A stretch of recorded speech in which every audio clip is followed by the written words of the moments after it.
point of this video, which is part 2 of my Volkswagen Bus EV conversion playlist, is to figure out how and where to install a charging port on my late 70s camper bus. Now, since I'm in the process of restoring the bus, now's the time to make changes to the metal before the painting and bodywork is finished. If you are into VW bus restoration, check out the restoration playlist on my channel. But this video will show you how I welded an aftermarket hot rod fuel filler assembly onto the bus to create a unique and cool J1772 charging port. So stick around to see how I did it. I pushed the bus out into the driveway, into the sunlight, so we can get a nice view of how ugly this thing is. I mean, it is ugly. And I acknowledge that. I know that it is. And the reason I'm mentioning how ugly it is because the goal for this year is for me to get this thing, all the metal work done and the rust remediation done, so that I can get into primer and at least it will be all one color. Now this is, again, a 1978 bus. This is a Westfalia edition that has the camper top. And this is the gas fuel door. Well, or the lack of a gas fuel door. For some reason, in the later models, or maybe it's just for the camper models, I'm not exactly sure, I'm not an expert on Volkswagen stuff, is they just have the most simplistic fuel filler. Just a fuel filler with a cap, and that's it. Now the earlier buses I've seen do actually have fuel doors built into here where you can flip it open and fill. But this is just utilitarian, just a gas cap and a filler in there. So I want to change that, and here's what I want to do. My inspiration is from my Chevy Volt and how they do the charging door. And it's just a standard door. It's got a push and release magnet thing, and then you have your J plug charging port right here. So let's see how we're going to do that on the bus. To figure out how I would build a fuel door similar to my Volt, I scoured the internet looking for products that would help me do this. And I think I found the solution here. This is a product from Hagan Auto, and I apologize to them for the fact that it's been sitting on my shelf, and it comes beautiful, but of course it's been sitting on my shelf and I let it flash rust. But this is a spring-loaded fuel door, just like I wanted. These are made specifically for like hot rod, custom rod retrofits, right? Because what many people do when they build a custom hot rod, they'll build it from an old car or something, or a retrofit fuel tank, and they will buy something like this to retrofit this somewhere else in the car, and they want it, it's made small. If you can see, my hand can cover the entire fuel door. It's a very small format fuel door, and it's made to be kind of hidden and clandestine in your custom rod. Some people will put it on the back of the fender, or maybe in the back skirting, or somewhere on the car, but to make it kind of blend in and not be so obvious.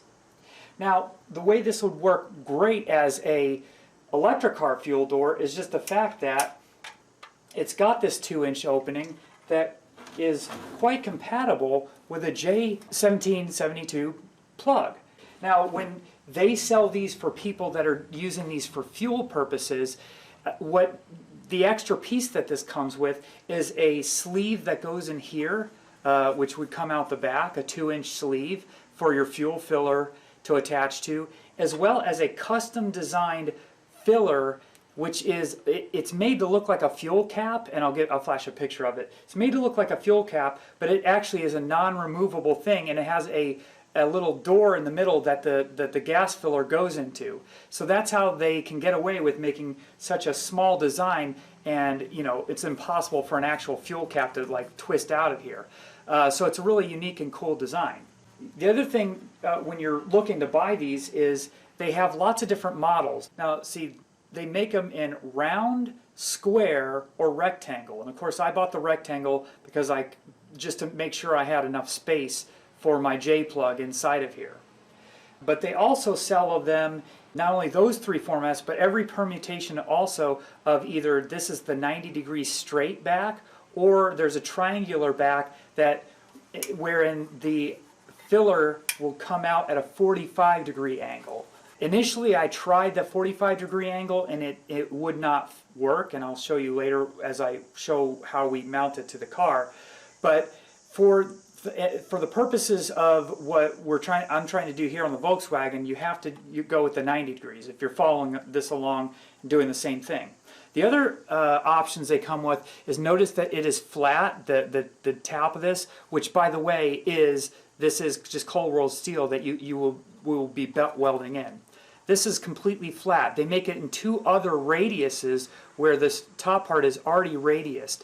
So if you're putting it on a radiused fender or something like that, you could purchase the radius model. For the Volkswagen Bus, since we're going to be installing it where the fuel filler is, it's relatively flat. So again, this model here is the rectangle door, the flat radius, and the 90-degree filler. Let's talk about the J plug that I'm going to be putting in here. Fits pretty well. If you look at the back here, I've shoved all this stuff through, and it fits pretty well in this 2-inch hole. So this is actually perfect, and I probably won't have to modify this at all. And so I think this is kind of the way I'm going to be doing it here. Now notice that this flap is up and down. Now normally the way these would be designed, this door here that just has the weather protection on the J inlet swings open like this, and you would plug it in from the top. But what I figured I'd do is I'd have this kind of hinge from the top like this, and the J plug would fit in sideways. So it basically would look like that, but kind of coming in from the side. The standard way to do it would be like this, where this door opens from the side and the gun goes in here. The reason I didn't do that is because it's hitting the top. And we should never have any problems making it fit like that. And that's actually how I had my Spitfire as well, where I had this thing turned to the side, and with less vertical space, that works out well. So what I'm going to do next is figure out where I'm going to put this box. And obviously it's going to go something like this, to where the door will swing like that. Well, from looking at the inside here, there is a frame rail right underneath where the gas filler is. So I need to keep at least the box part that's going to go in there no lower than this right here.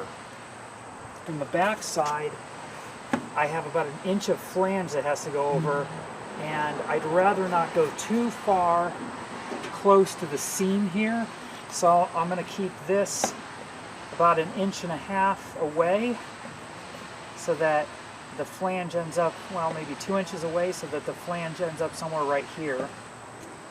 So I think this is probably going to be where I want it.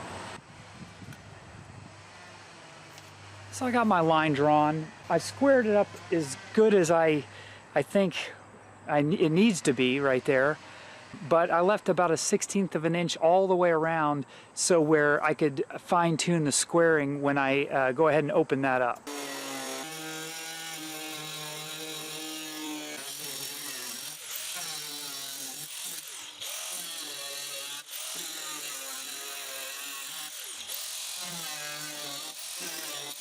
Okay, so we have our hole cut out here, but again, that hole cut out is just big enough for us to get the plate in here.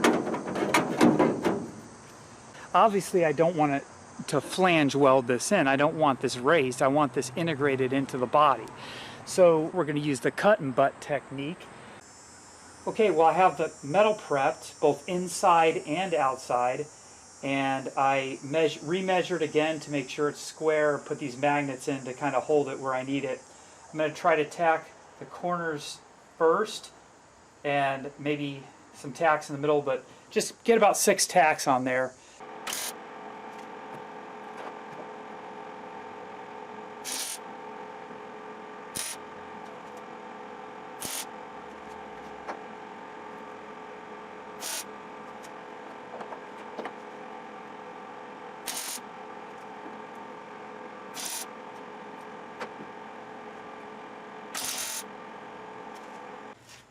Okay, as you can see, I got my 8 tack welds in here, just, one in the middle and one on all 4 corners. And so, you know, the purpose of that is to just make sure the metal's held down everywhere, so that when I start cutting and butting in, you know, I have the, you know, a nice smooth, it just holds itself in place all the way around. That's the purpose of these tacks. So now we're ready to start the cut and butt. And so what I'll do is I'll start with one corner, maybe this one, the top one right here. And what I'm going to do is cut it out, you know, about 2 inches around the corner on each side. Then I can push the metal, the metal in to butt it. And of course I'll cut that weld out. You know, this weld will get cut out. And then I'll re-weld that in once it's flush. And then, you know, we'll continue around.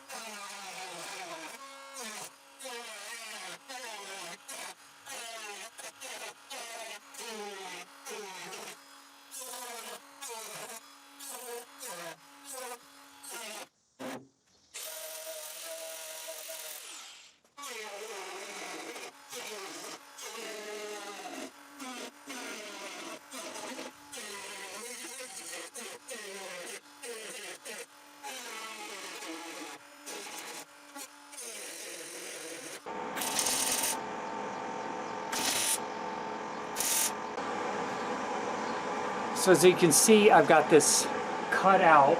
I started here and I started cutting this way and this way, and once I got it cut out, you know, enough, I could push this in and to where it's flush and then tack it just in this corner here. And so now what I'm going to do is I'm going to keep pushing it in and tacking it as I make my way toward this corner, and then I'm going to start cutting the metal here and getting that corner fit in, and keep going around and so on and so forth until everything is butt welded in, and I've got a piece of that little thin piece of metal on the back that I can just remove. Well, here is the progress. I fully butted it in. Hey everybody, I'm bringing you back in. I did some work without you and I apologize for that, but I'll give you kind of an update. So in the last set of clips, by this time we had it all cut and butt and welded in, and I wanted to show you a few things or explain a few things that I screwed up on. Weren't major mess ups, but they just cost me time. And the first one I wanted to bring up to your attention is when you do that cut and butt technique, you will end up with a piece of metal, which was this metal here that we cut out right after. So you know, this was the flange left behind after you cut and butt the new box in there.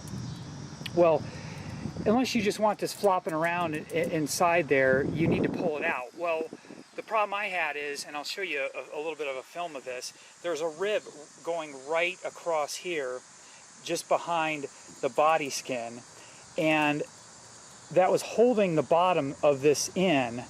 And so basically I had a hard time, and you have limited access in that little access hole, which I don't know if I filmed yet, but I'm basically working in that hole right there and, you know, trying to get up into there. And I had a hard time getting this piece of metal out. Well, I was able to get my little Dremel tool in and make a cut, and then was able to bend it and work it out. But in lieu of that, that took me probably an extra half an hour. What you could do is, if you're doing this, is before you put the box in, go ahead and make a few cuts on the flange, like one at the top, one in the middle, on each side.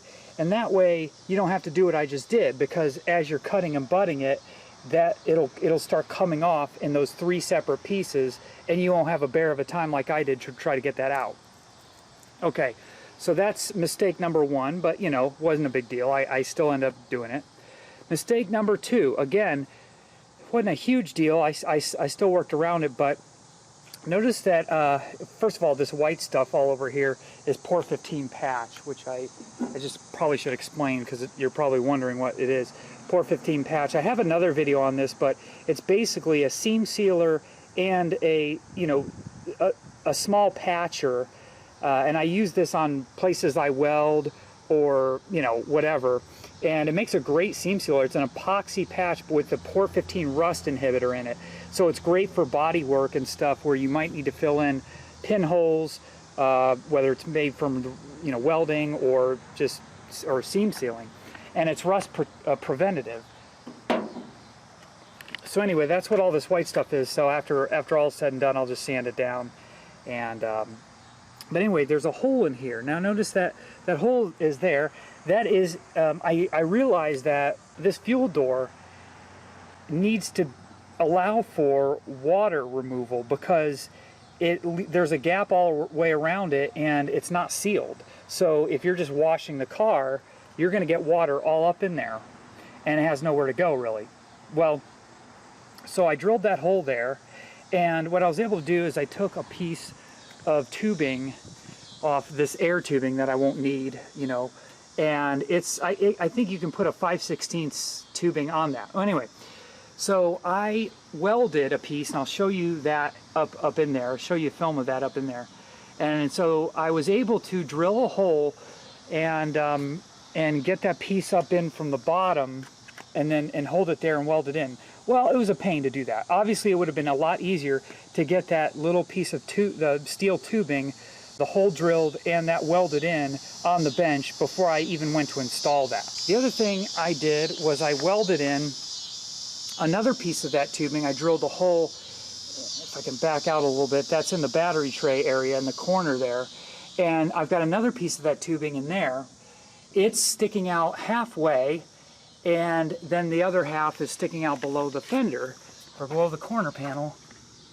Hopefully you can see that. And then the other thing I did was I drilled a 1-inch hole right there, just in that wall there. So what's going to happen is I'm going to be able to connect that piece of tubing, the steel tubing, with a piece of soft rubber tubing.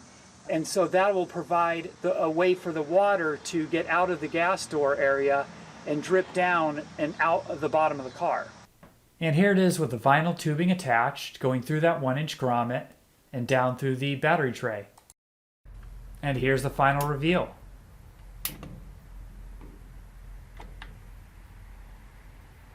Notice I got a new J-plug inlet with a soft open hinge and a nicer latch.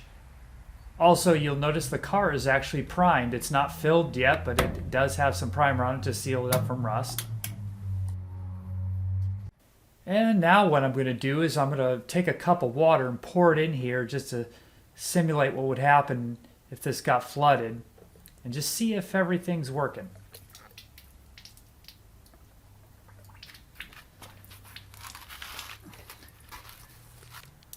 The water's coming out the tube properly, and everything inside of the engine compartment is staying dry.